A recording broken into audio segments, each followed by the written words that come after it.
Hey everyone, I'm the 13th Wolfman. You know what today is? Today is the 21st day of the 31 days of Halloween. That's right.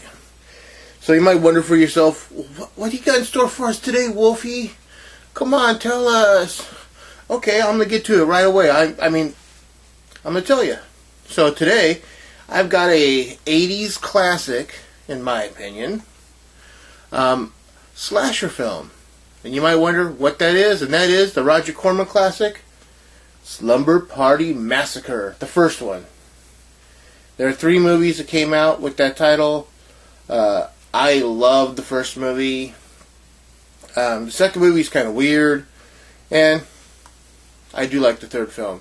I even interviewed Jan Burke, who was in the third film. So, if you want to check that out, go check out the Sit Down with Jan Birch. Birch or Burke, I'm not quite sure, you know. But yeah, so Slumber Party Massacre. So, this is a very simple film. There's this girl whose parents are going out of town for the week or the weekend, and she throws a party with her friends to come over, have a good time. And it starts out as it's a girls only party, you know, and she just invites friends from her basketball team. She's in high school. She's part of the basketball team, and you know, it starts out that way, and some guys come over to try and, bring the make. Let's put it that way. You know, hey girls, let's go over there and check them out, and maybe we can make out with them, yeah, type of thing, you know.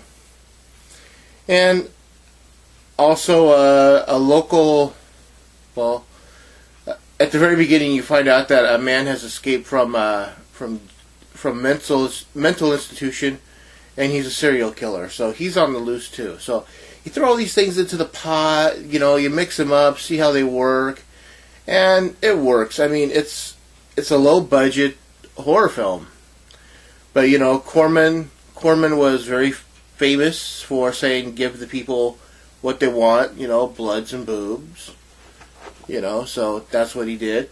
And the other thing that I love about this movie is that in the 70s and 80s, a lot of movie critics like Siskel and Ebert, Gene Siskel, Roger Ebert, they slammed slasher films because they were demeaning to women.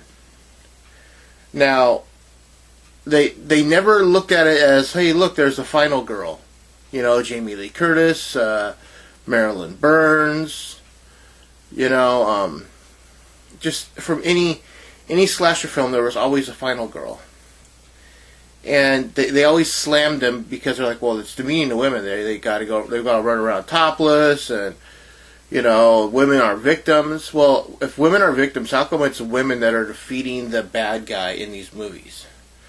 Well, this film itself was written by a woman, produced and directed by another woman. So this is technically the feminist slasher film. I mean, I don't see why any woman would say, "Hey, let's put the women in this position," if they didn't feel that. You know, I mean, there's a reason that they made it this way. So yeah, that's Slumber Party Massacre. It has Michelle Michaels in it.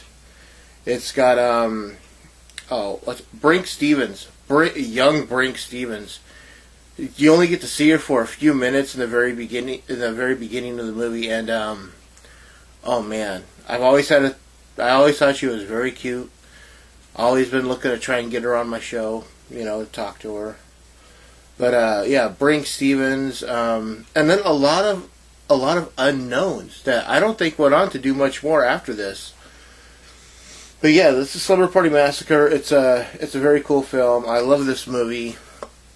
I had to throw it in for the 31 Days of Halloween. I mean, there's just nothing else to say about that. You know. Along with that, I'm the 13th Wolfman, and of course, wait for the slideshow at the end, because, well, I want you to check out the other people that are doing this stuff. I'm on the prowl.